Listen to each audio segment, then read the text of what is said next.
Bismillahirrahmanirrahim. Alhamdulillahirabbil alamin. Wassalatu wassalamu ala Rasulillah wa ala alihi wa sahbihi ajma'in. Assalamualaikum warahmatullahi wabarakatuh.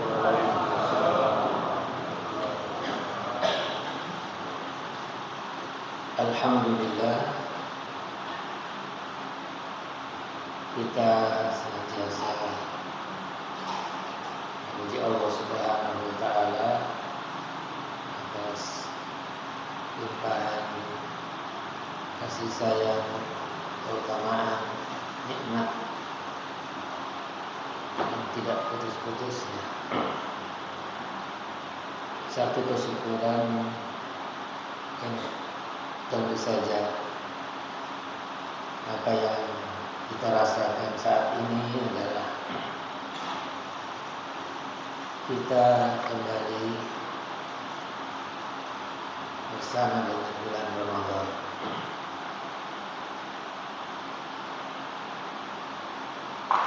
Apa maksud daripada keberadaan kita akan kembali dengan bulan Ramadan? Ada satu kisah. Ada 3 orang bersaudara, di mana ketiga ini senantiasa ikut dalam peperangan, tidak pernah absen. Lalu kemudian 2 di antaranya syahid, gugur dalam medan perang. Sedangkan yang satu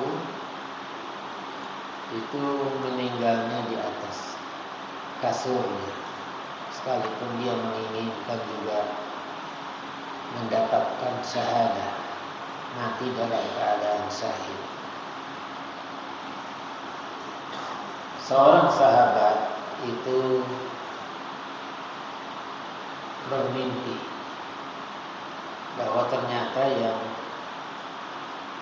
mati di atas tempat tidurnya mendapatkan keutamaan lebih baik daripada saudaranya yang mati dalam keadaan syahid. Lalu dikisahkan, diceritakan kepada Rasulullah SAW. Nabi pun menjelaskan, tidak ada sesuatu yang diherankan.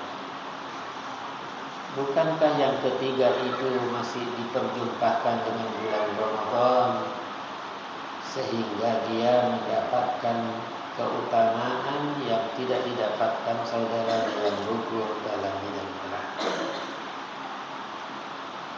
Itulah tadi kita maksudkan bahwa kesyukuran kita semakin bertambah karena kita masih diperjumpakan dengan bulan Ramadan tahun ini. Apa saja keutamaan yang diberikan kepada orang yang berpuasa di bulan Ramadan? Ada 4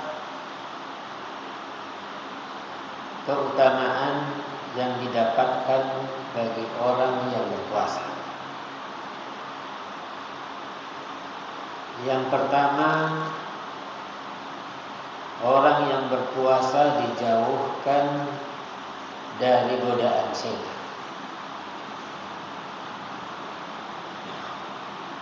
Yang kedua,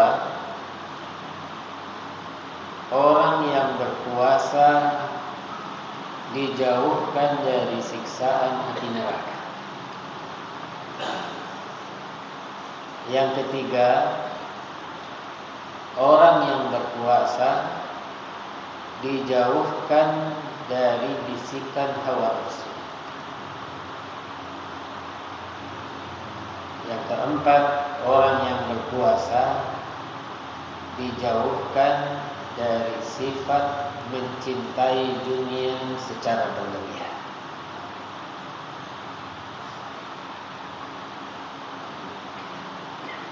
Kaum muslimin dan muslimat yang semoga kita senantiasa dirahmati oleh Allah Subhanahu wa taala. Orang yang berpuasa itu dijauhkan dari godaan setan. Di dalam satu hadis Rasulullah sallallahu alaihi wasallam menjelaskan, "Idza jaa Ramadan," apabila datang bulan Ramadan, "Futihat abwabul jannah," pintu-pintu surga dibuka. "Wa ghulliqat abwabun nar," pintu-pintu neraka ditutup. "Wa suffidat asyayatin," dan setan-setan itu diikat, dibelenggu bagi orang yang berpuasa. Artinya bahwa orang kalau tidak berpuasa tanpa ada alasan uzur yang dibolehkan di dalam syariat agama, surganya tetap tertutup. Pintu neraka tetap terbuka baginya. Dan syaitan masih bebas untuk mengganggunya, mengajaknya, membisikkannya untuk mengerjakan dosa-dosa. Disinilah salah satu hikmah di saat kita berpuasa, setan tidak mampu untuk mengganggu orang yang berpuasa, karena Rasulullah SAW menjelaskan di dalam satu hadis, "Inna syaitan," sesungguhnya syaitan, "yajri fi ibni Adam majrad dam," dia masuk melalui pembuluh darah manusia, masuk di dalam tubuh manusia melalui pembuluh darah. Maka Nabi mengatakan, "Fadayikuha bil ju'i was-shaum," maka persempitlah ruang masuknya setan itu dengan lapar dan berpuasa. Jadi ini hikmahnya orang berpuasa. Jadi orang yang berpuasa dijauhkan dari godaan setan. Yang kedua, orang yang berpuasa dijauhkan dari api neraka. Rasulullah SAW menjelaskan, "Man shama yawman fi sabilillah," barang siapa yang berpuasa sehari di jalan Allah, "ba'adallahu bihi bainahu wa bainan nari sab'ina kharifan," Allah menjauhkannya dengan puasanya antara dirinya dengan siksaan api neraka sejauh perjalanan 70 tahun satu hari. Orang berpuasa satu hari berapa jam? Tentu tidak 24 jam. Berpuasa hanya di siang hari, mulai dari terbitnya fajar sampai terbenamnya matahari, kurang lebih 12 jam. Kadang kurang, kadang bertambah. Tetapi sedemikian rupa orang yang berpuasa sehari itu dijauhkan dari api neraka sejauh perjalanan 70 tahun. Bukan jalan kaki, perjalanan dengan kuda yang kencang selama 70 tahun satu hari. Berapa jaraknya kalau 30 hari? cepat menghitung. 2100 tahun. Satu bulan berarti antara dirinya dengan neraka itu jauhnya 2100 tahun. Kalau kemudian berpuasa 50 tahun, katakanlah 10 tahun belum begitu normal puasanya, yang usianya 60 tahun berarti dia sudah berpuasa 50 tahun. Kalau berpuasa 50 tahun dikali 2100, 105.000 tahun. 105.000 tahun. Jaraknya 1 bulan. 1 bulan kali 50 tahun. Bagaimana yang sudah usianya 60 tahun, 70 tahun, 80 tahun. Sedemikian berfungsinya ibadah puasa untuk membuat seseorang itu jauh dari neraka. Jangan masuk, jauh dari neraka.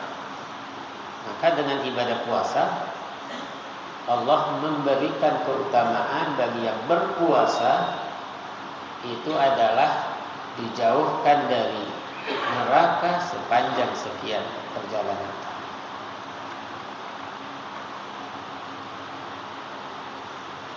Yang ketiga, orang yang berpuasa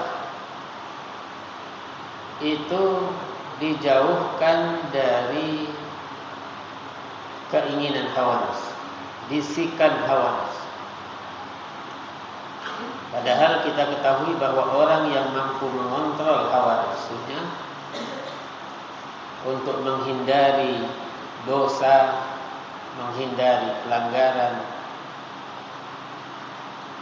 Allah menjamin baginya surga. Wa nahan nafsa 'anil hawa. Orang yang menjaga diri dari dorongan hawa nafsu, bisikan hawa nafsu, fa innal jannata hiyal ma'wa. Maka tempat tinggalnya adalah surga ma'wa. Itu orang yang bisa menjaga hawa nafsu. Terbukti bahwa ketika kita melaksanakan ibadah siang, ibadah puasa, sekalipun di hadapan kita itu ada makanan atau minuman yang menjadi kesenangan, kita tidak akan mengambilnya, apalagi meminumnya atau memakannya sebelum waktu. Begitu dinyatakan terbenam matahari, baru kita mulai. Padahal dari tadi kita sudah menahan. Kalau ini menjadi kebiasaan seseorang untuk bisa mengontrol hawa nafsunya, maka itu akan menjadi kebiasaannya sepanjang hidup. Maka dia terlatih dengan melaksanakan ibadah puasa. Dan orang yang sudah terbiasa mengerjakan ibadah puasa adalah lebih stabil hidupnya, karena dia bisa mengontrol hawa nafsu.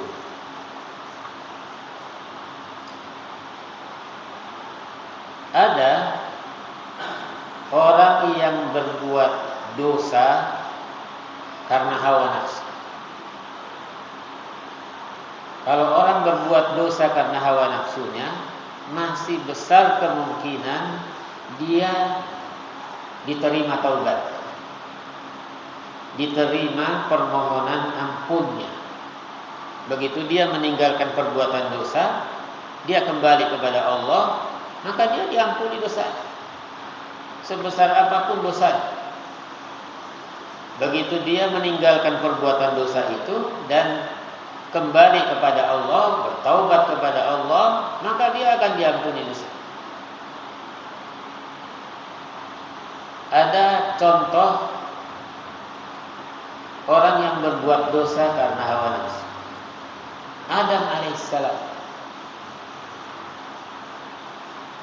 Adam ketika masih di dalam surga,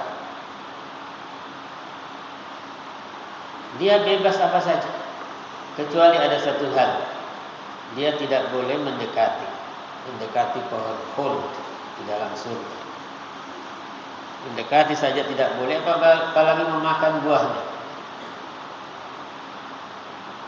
Iblis tentu sebelumnya sudah mendapatkan vonis kalau dia adalah termasuk yang dikutuk oleh Allah Subhanahu wa taala. Namun dia tidak berhenti dengan kutukan Allah ini. Dia masih memohon kepada Allah agar diberi kesempatan untuk bisa menggoda Adam dengan anak cucunya, kecuali yang pilihan. Maka seperti disebutkan di dalam Al-Quran, "Fabima aghwaytani la'aqudanna lahum siratal mustaqim." Sebagaimana engkau telah memutuskan aku menjadi orang yang sesat, maka aku tidak akan pernah berhenti membuat Adam dan anak cucunya tidak berjalan di jalan yang lurus. Illa ibadaka minhumul mukhlasin, kecuali hamba-hamba pilihan. Maka kalau ada orang ini mampu menjaga dirinya, berarti dia dalam keadaan terbebaskan dari godaan iblis, godaan setan. Karena memang sudah menjadi ketetapan Allah Subhanahu wa taala, karena memang dari awal Adam itu akan diciptakan untuk memakmurkan dunia, menjadi khalifah di muka bumi ini, maka dia akhirnya melakukan pelanggaran. Karena ini sudah menjadi sifat sebagian besar dari manusia. Kalau dilarang sesuatu, dia cepat melanggar. Kalau kita mengatakan pintu ini dilarang untuk dimasuki, ada saja orang yang masuk. Kenapa dilarang orang masuk di sini? Itu manusia. Jadi akhirnya yang pertama kali tergoda itu ada istrinya, Hawa. Akhirnya Hawa makan buah, masuk di dalam perutnya, dan akhirnya menjadi haid. Wanita menjadi haid itu asalnya dari itu. Karena surga tidak boleh didiami orang yang kotor, karena hal itu adalah darah kotor. Maka hukumannya dia harus keluar dari surga. Karena wanita-wanita yang masuk surga nanti itu tidak mengalami namanya haid. Orang tidak buang air kecil, tidak buang air besar. Adam di saat dia memakan buah khuld masih sempat ingat bahwa ini dilarang. Akhirnya tidak jadi ditelan, tapi ada bekasnya di leher. Semua laki-laki ada begini. Sama halnya dengan perempuan, semua perempuan itu mengalami haid.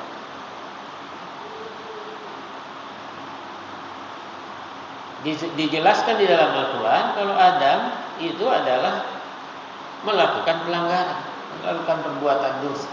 Karena di situ ada Rabbana zalamna anfusana, kami telah menganiaya diri kami sendiri, mohon ampun kepada Allah.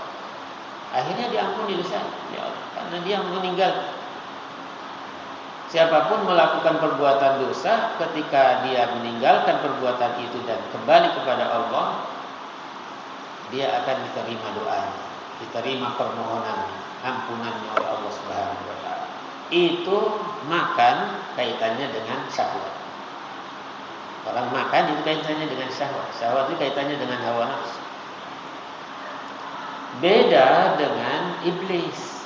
Iblis berbuat dosa bukan karena syahwat, tetapi karena syubhat. Syubhat itu adalah sesuatu yang sama-sama tidak jelas. Dan Nabi mengatakan barang siapa yang terlibat dalam perkara syubhat, maka dia melakukan perbuatan haram. Contohnya syubhat. Ada orang memberikan sesuatu. Ketika dia memberikan sesuatu, kita ini ragu. Ini pemberian sumbangan atau sogok. Itu namanya syubhat. Jadi tidak jelas.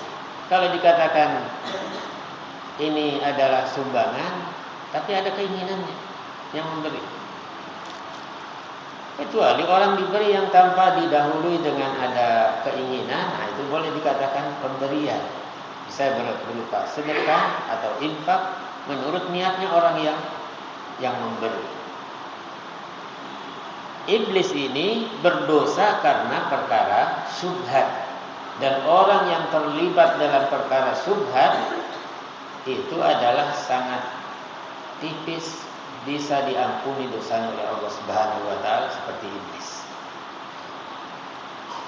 Jadi kembali lagi bahwa orang yang berpuasa itu senantiasa dijauhkan dari pengaruh-pengaruh buruk daripada hawa nafsu. Orang yang memiliki kebiasaan berpuasa, maka hidupnya lebih terkontrol.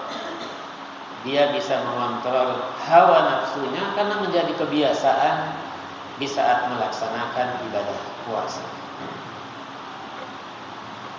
Yang terakhir, bahwa orang yang berpuasa itu terdidik, dijauhkan dari kecintaan terhadap dunia. Orang yang pertama kali masuk surga adalah Rasulullah SAW, karena pintu surga tidak dibuka kecuali Rasulullah yang minta dibuka. Dan orang yang umat yang pertama kali masuk surga adalah umatnya Nabi Muhammad SAW. Umatnya Nabi Muhammad yang pertama kali masuk surga itu adalah Abu Bakar As-Siddiq. Adakah Abu Bakar menjadi orang yang miskin sehingga mendapatkan keutamaan? Tidak. Karena di dalam Al-Quran dia abadikan bahwa dia senang memberi. Berarti ada sesuatu yang dia miliki untuk selalu dia berikan.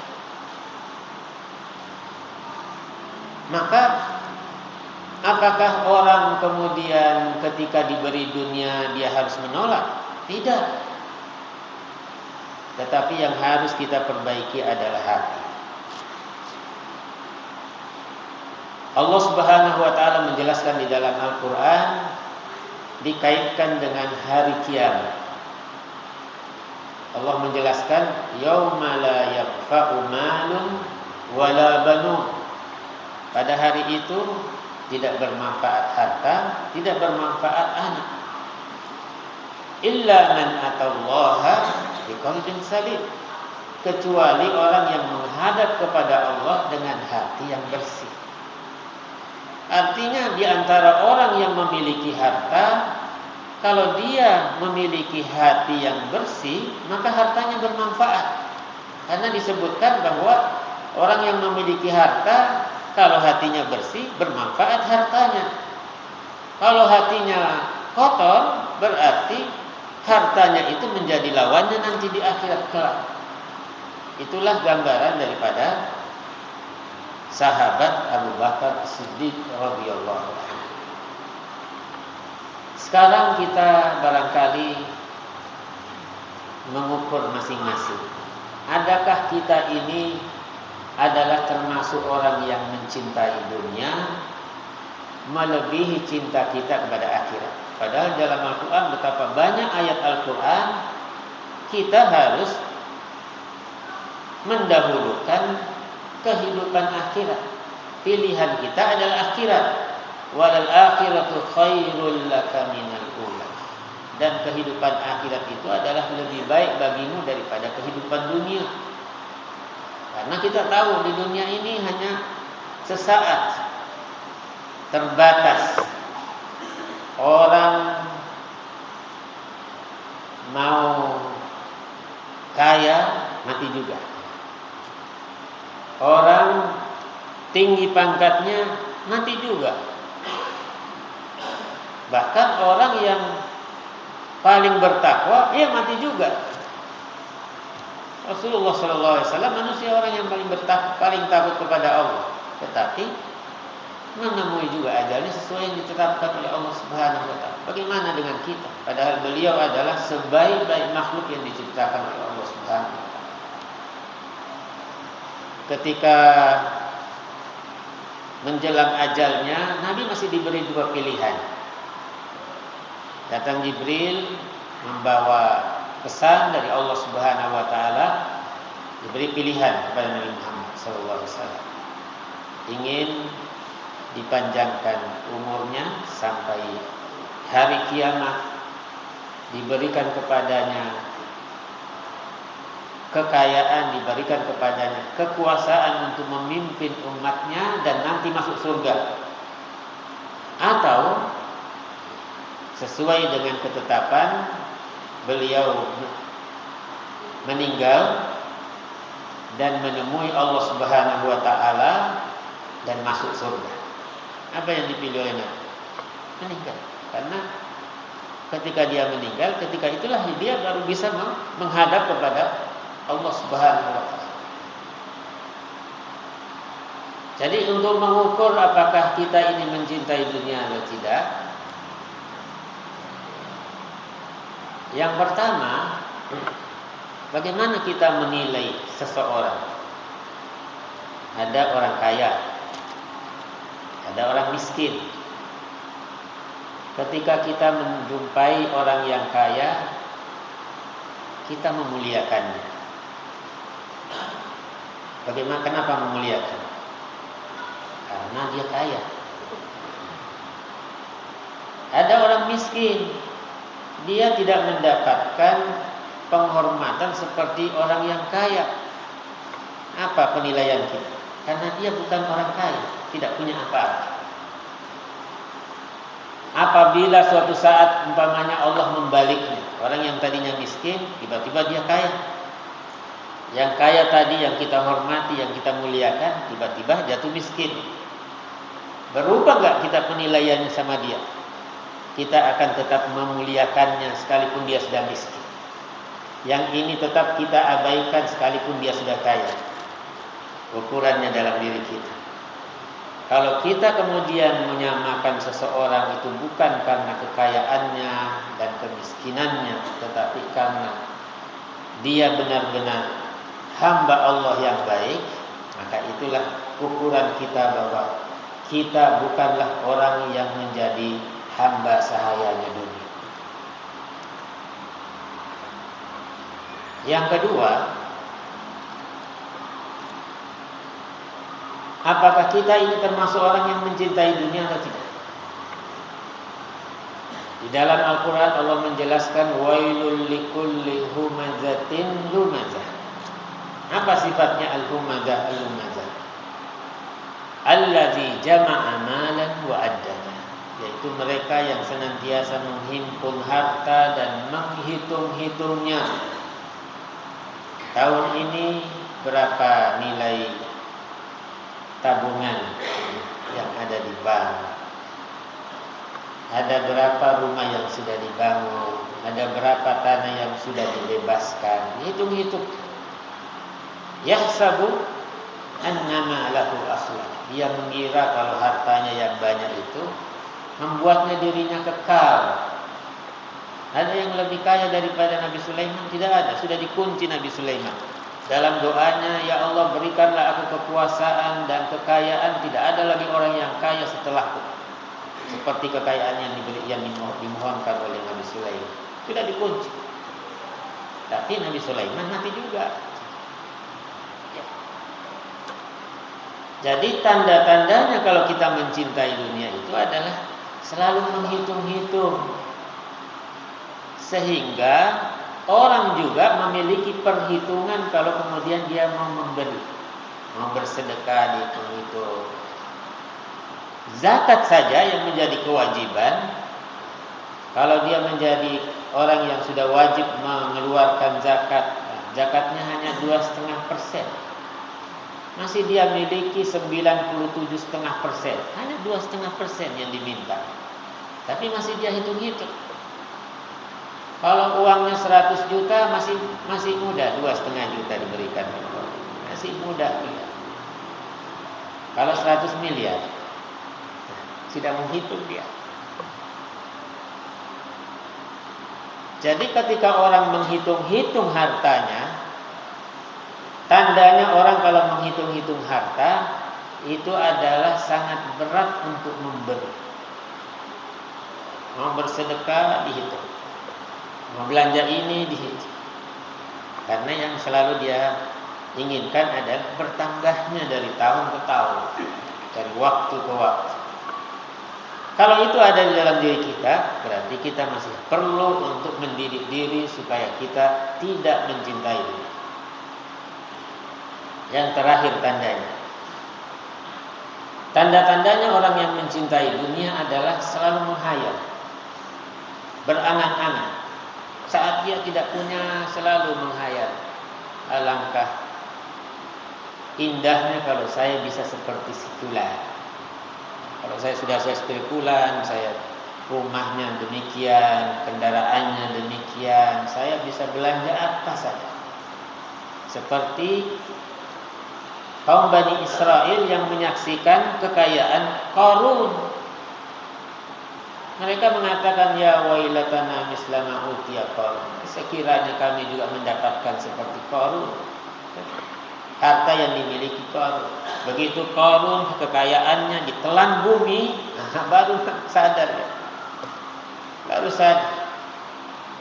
Sekiranya juga dia seperti Qarun, dia juga akan ditelan oleh bumi. Maka ketika orang selalu menghayal, berangan-angan, itu umumnya yang menghayal, berangan-angan itu adalah yang tidak punya. Orang yang tidak punya pun